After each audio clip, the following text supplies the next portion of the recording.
নমস্কার বন্ধুরা, অনুভা রান্নাঘরে সবাইকে স্বাগত জানাচ্ছি। নিরামিষ দিনে কি রান্না করবেন চিন্তায় পড়ে গেছেন তো? তো বন্ধুরা, আমার আজকের এই রেসিপিটি দেখার পরে কিন্তু আর কোনো চিন্তাই করতে হবে না। আজকে আমি সয়াবিন আর আলু দিয়ে এমন একটি রেসিপি তৈরি করে দেখাবো, যে রেসিপিটি তৈরি করলে কিন্তু এর কাছে চিকেন কষাও একেবারে হার মেনে যাবে। নিরামিষ দিনে কি হয়, বাচ্চারা খুবই বায়না করে কি খাবো কি খাবো, তাই কিন্তু এইভাবে ওদের সয়াবিন আলুটা রান্না করে দিতে পারেন। শুধু বাচ্চা কেন, বাচ্চাদের সঙ্গে কিন্তু বড়রাও এই রেসিপিটি খেয়ে আপনার শুধু প্রশংসাই করবে। আসুন তাহলে দেখে নিন বন্ধুরা আমার আজকের এই রেসিপিটি। আশা করছি আপনাদের খুবই ভালো লাগবে। বন্ধুরা, রেসিপির শুরুতেই আমি কড়াইতে কিছুটা পরিমাণে জল গরম বসিয়ে দিয়েছি, আর জলটা কিন্তু দেখুন খুব ভালোভাবে গরম হয়ে গিয়েছে। আর এবার আমি জলের ভিতরে দিয়ে দেব সামান্য একটু লবণ, আর তারপরে এই জলের ভিতরে দিয়ে দেব উঁচু উঁচু 1 কাপ সয়াবিন।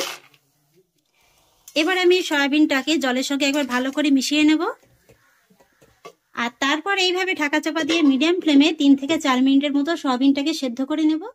3-4 মিনিট বাদে এবার ঢাকাটাকে তুলে নিচ্ছি। এই যে দেখুন বন্ধুরা, এই 3 থেকে 4 মিনিটের ভিতরে কিন্তু সয়াবিনটা খুব সুন্দরভাবে একেবারে সেদ্ধ হয়ে গেছে। আর এই যে দেখুন সয়াবিনটা কিন্তু ফুলে বেশ ডবল হয়ে গেছে।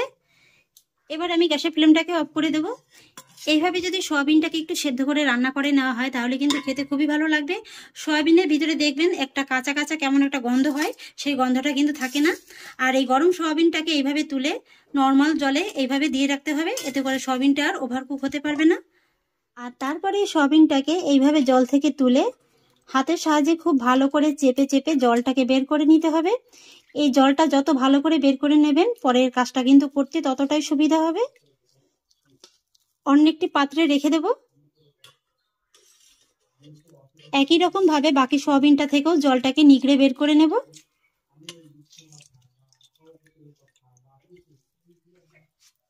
এবার আমি সয়াবিনের গায়ে কিছুটা পরিমাণে মশলা মাখিয়ে নেব, আর সেই জন্য দিয়ে দিচ্ছি খুবই সামান্য একটু হলুদ গুঁড়ো। এবার দিয়ে দেব খুবই সামান্য একটু লাল লঙ্কার গুঁড়ো। আমি যেহেতু আজকে রান্নাটার পরিমাণটা খুবই কম করছি, তাই কিন্তু অল্প অল্প করেই দিয়ে দিচ্ছি। আর সেই সঙ্গে দিয়ে দেব 3 টেবিল চামচের মতো বেসন।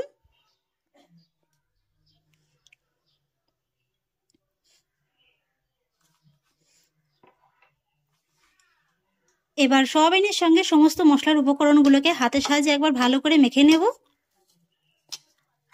বন্ধুরা, ঠিক এই কারণেই আমি বলেছি যে সয়াবিন থেকে জলটাকে খুব ভালো করে চেপে বের করে নিতে হবে। জলটা যত ভালো করে বের করে নেওয়া হবে বেসনের পরিমাণটাও কিন্তু ঠিক ততটাই কম লাগবে।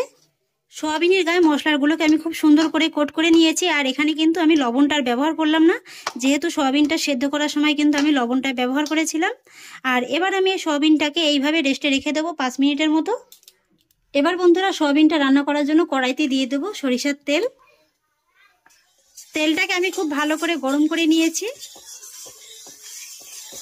তেলটাকে একবার কড়াই চতুর্দিকে ভালো করে লাগিয়ে নেব। আর এবার আমি এই গরম তেলের ভিতরে ছেড়ে দেবো মাখিয়ে রাখা সয়াবিনটা। মিডিয়াম হাই আছে আমি সয়াবিনটাকে একটু এইভাবে নেড়ে চেড়ে ভেজে নেব। এই যে দেখুন বন্ধুরা, সয়াবিনটাকে আমি খুব সুন্দর করে ভেজে নিয়েছি।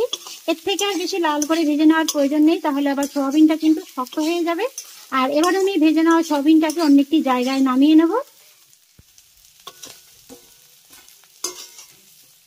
আর তারপরে এই একই কড়াইতে দিয়ে দেবো আবারও সরিষার তেল। এবার তেলটা যখন ভালোভাবে গরম হয়ে যাবে তখন আমি এর ভিতরে ভেজে নেব কিছুটা পরিমাণে আলু। আর এখানে আমি মিডিয়াম সাইজের 2টো আলু এইভাবে একটু বড় বড় করে কেটে নিয়েছি। সেই সঙ্গে সুন্দর একটা কালারের জন্য আলুর ভিতরে দিয়ে দেবো সামান্য একটু হলুদ গুঁড়ো, আর দিয়ে দেবো একটু লবণ। এবার আলুটাকে আমি খুব সুন্দর করে একেবারে লাল লাল করে ভেজে নেব।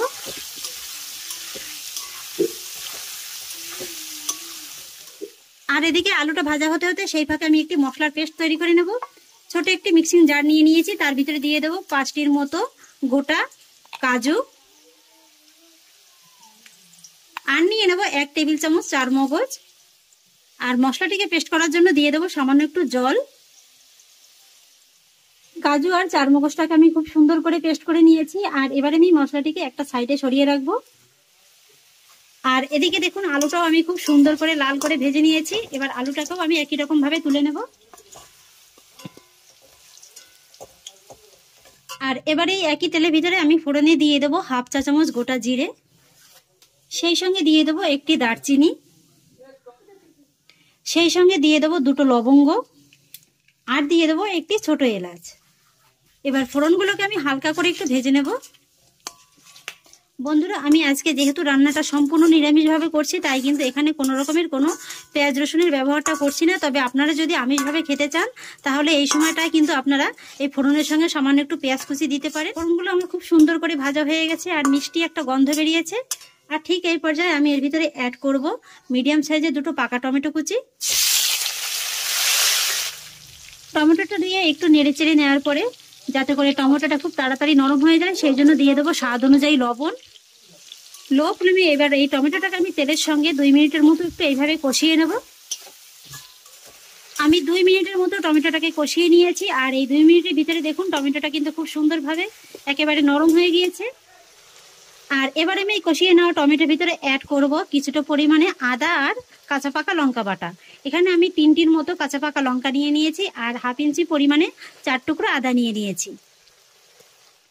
মশলাটা যাতে পুড়ে না যায় সেই জন্য দিয়ে দেবো বাটি ধোয়া সামান্য একটু জল। আর এবার আমি বেশি কিছু ঘরোয়া মশলার উপকরণ অ্যাড করব, সেই জন্য দিয়ে দেবো 1/2 চা চামচ হলুদ গুঁড়ো, 1 চা চামচ কাশ্মীরি লঙ্কার গুঁড়ো, 1/2 চা চামচ জিরে গুঁড়ো, 1/2 চা চামচ ধনে গুঁড়ো, আর দিয়ে দেবো 1 চা চামচের 3/1 ভাগ মতো লাল লঙ্কার গুঁড়ো। এবার এই মশলাগুলোকে লো ফ্লেমে আমি 2 থেকে 3 মিনিটের মতো কষিয়ে নেব। ফিরে এলাম 3 মিনিট বাদে। এই যে দেখুন বন্ধুরা, মশলাটিকে কিন্তু আমি মোটামুটি বেশ ভালোভাবে কষিয়ে নিয়েছি। আর এবার আমি কষিয়ে নেওয়া মশলার ভিতরে অ্যাড করব ছোট সাইজের একটি ক্যাপসিকাম। ক্যাপসিকামটাকে আমি এইভাবে একটু ট্রায়াঙ্গেল করে কেটে নিয়েছি। এবার ক্যাপসিকামটাকে মশলার সঙ্গে একবার ভালো করে মিশিয়ে 1 মিনিটের মতো কষিয়ে নেব। এবার আমি আপনাদের 1 মিনিট বাদে আবারও দেখিয়ে দিচ্ছি। আর এবার আমি এর ভিতরে অ্যাড করব আমি যে কাজু আর পোস্ত দানাটাকে পেস্ট করে রেখেছিলাম সেই মিশ্রণটা। সেই সঙ্গে দিয়ে দেবো মিক্সচারের বাটি ধোয়া জল।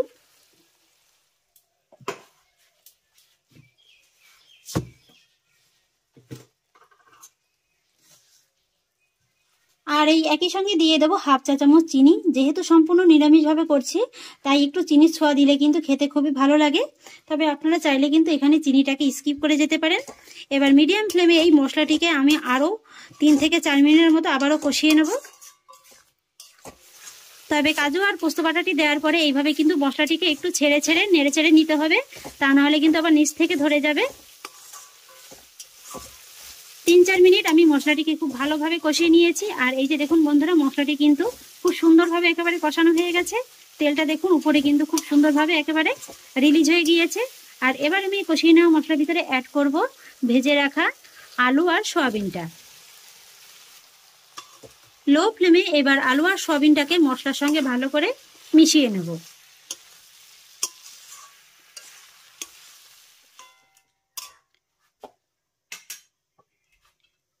এইভাবে ঢাকা চাপা দিয়ে 2 থেকে 3 মিনিটের মতো কষিয়ে নেব।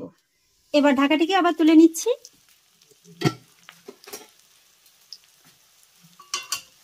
এই যে দেখুন বন্ধুরা, আমি এই আলু আর সয়াবিনের ভিতরে যতটুকু জল দিয়েছিলাম জলটা কিন্তু খুব ভালোভাবে একেবারে টেনে গিয়েছে। আর আলু আর সয়াবিনের সঙ্গে কিন্তু মশলাটিও খুব সুন্দরভাবে একেবারে কষিয়ে নেওয়া হয়ে গিয়েছে। আর এবার আমি এর ভিতরে অ্যাড করব জল।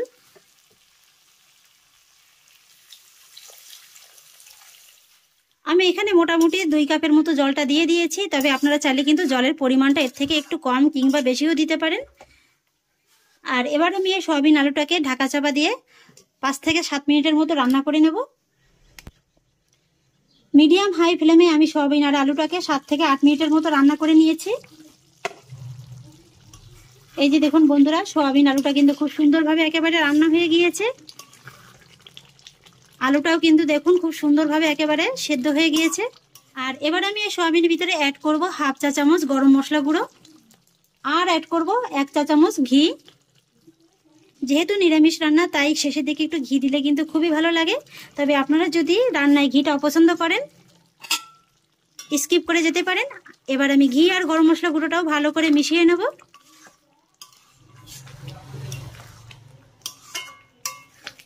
ব্যাস বন্ধুরা, আমার রান্নাটা একেবারে কমপ্লিট। এবার আমি গ্যাসের ফ্লেমটাকে অফ করে দেব। বন্ধুরা, এইভাবে সয়াবিন রান্না করে কিন্তু আপনারা গরম গরম ভাতের সঙ্গেও খেতে পারেন, আবার রুটি লুচি পরোটার সঙ্গেও কিন্তু খেতে পারেন। যেহেতু সম্পূর্ণ নিরামিষভাবে রান্না করেছি, তাই কিন্তু আপনারা এটা যে কোনো নিরামিষ দিনেও অবশ্যই রান্না করে খেতে পারেন। খেতে কিন্তু দুর্দান্ত লাগে।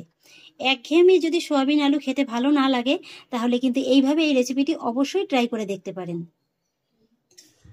আশা করছি বন্ধুরা আমার আজকের এই রেসিপিটি আপনাদেরও খুব ভালো লেগেছে। যদি ভালো লেগে থাকে তাহলে আমাকে অবশ্যই একটা লাইক এবং কমেন্ট করবেন, সেই সঙ্গে বন্ধুদের সঙ্গে শেয়ার করবেন।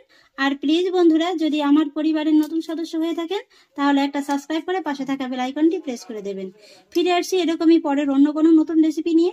সবাই ভালো থাকুন, সুস্থ থাকুন, ধন্যবাদ।